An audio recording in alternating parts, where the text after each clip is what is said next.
Bonjour à toutes les rêveuses et à tous les rêveurs. Bienvenue sur la chaîne du Père Raconteur. Installez-vous confortablement et profitez de cette nouvelle histoire, La princesse aux cheveux magiques.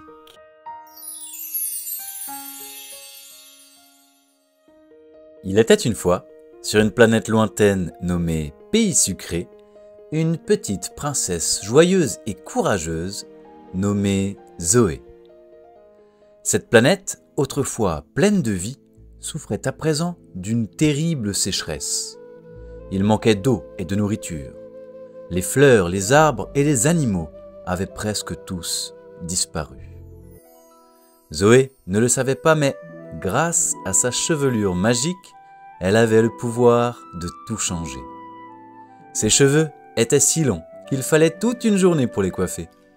Ils brillaient d'une lumière douce et dorée, et chaque mèche avait la capacité de créer la vie. Lorsque Zoé chantait et laissait ses cheveux s'étirer vers le sol, de la verdure apparaissait, l'eau se régénérait et la nature renaissait. C'était la clé pour sauver le pays sucré. Un jour, les parents de Zoé, le roi et la reine du pays sucré, durent s'absenter quelques jours pour rencontrer les rois et les reines des planètes voisines. Ses parents savaient que Zoé devait être protégée. Ils décidèrent alors de la confier à une gouvernante nommée Coco.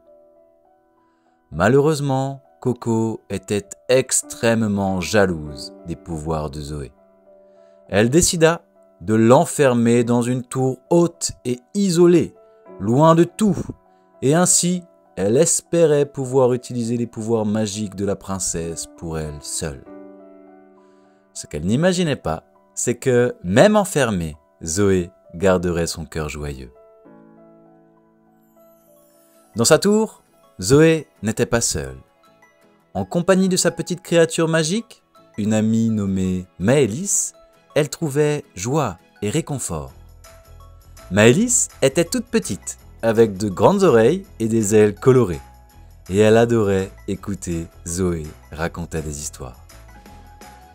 Ensemble, elles passaient leur temps à jouer à des jeux de société, à faire des puzzles et même à préparer des gâteaux en imaginant des aventures fantastiques.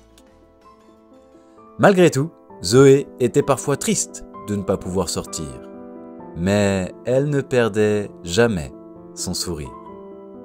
Zoé rêvait à explorer le monde au-delà de cette tour isolée. Plus elle y pensait, et plus l'envie de découvrir le pays sucré et ses secrets grandissaient en elle.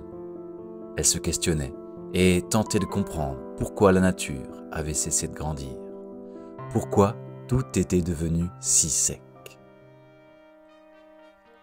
Un jour, alors qu'elle regardait par la fenêtre, Zoé aperçut un jeune aventurier qui s'approchait.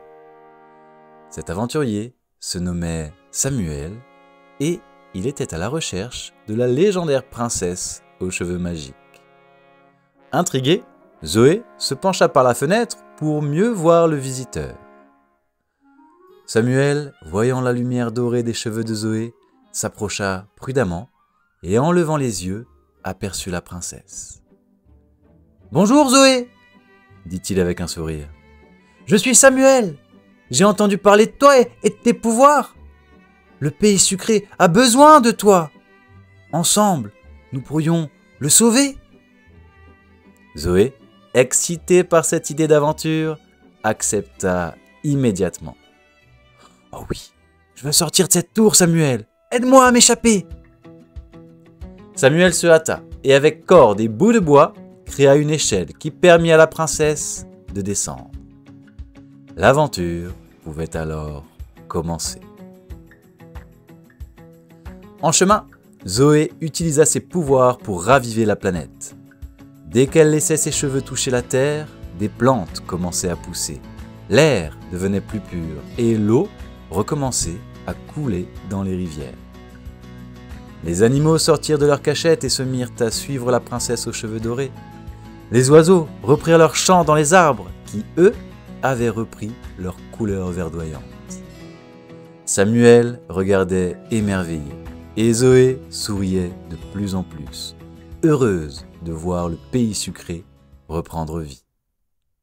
S'apercevant que Zoé avait disparu, la gouvernante Coco, furieuse de cette évasion, se mit à leur poursuite pour empêcher Zoé d'accomplir son destin. Ce que Coco voulait, c'est garder la magie pour elle seule. Après plusieurs heures de marche, Samuel, Maëlys et Zoé arrivèrent au cœur du pays sucré. Zoé prit une grande inspiration et se mit à chanter de tout son cœur. Une grande fontaine magique apparut. De cette fontaine coulait eau et énergie qui allaient régénérer toute la planète. En chantant doucement, ses cheveux brillèrent intensément et une lumière douce envahit tout le pays sucré. De l'eau coulait abondamment dans les rivières, du blé poussa dans les champs et un air de bonheur se fit sentir partout. Coco, voyant la magie se déployer et la planète renaître, fut complètement submergée par la puissance de Zoé. Elle s'enfuit lâchement, incapable de faire face à la pureté du cœur de la princesse. Les parents de Zoé, le roi et la reine, revinrent et découvrirent avec émerveillement ce que leur fille avait accompli. Grâce à son courage, sa persévérance et ses pouvoirs magiques, Zoé avait sauvé le pays sucré. Entourée de Samuel, de Maëlys et de ses parents, Zoé vivait désormais dans un monde où la magie, l'aventure et l'amour régnaient. Elle continua à explorer le pays sucré pour de nouvelles aventures. Zoé comprit que le courage, la persévérance et un cœur joyeux peuvent accomplir des merveilles. Et aussi qu'avec un esprit audacieux et un cœur pur, nous pouvons réinventer le monde, même face aux plus grands obstacles.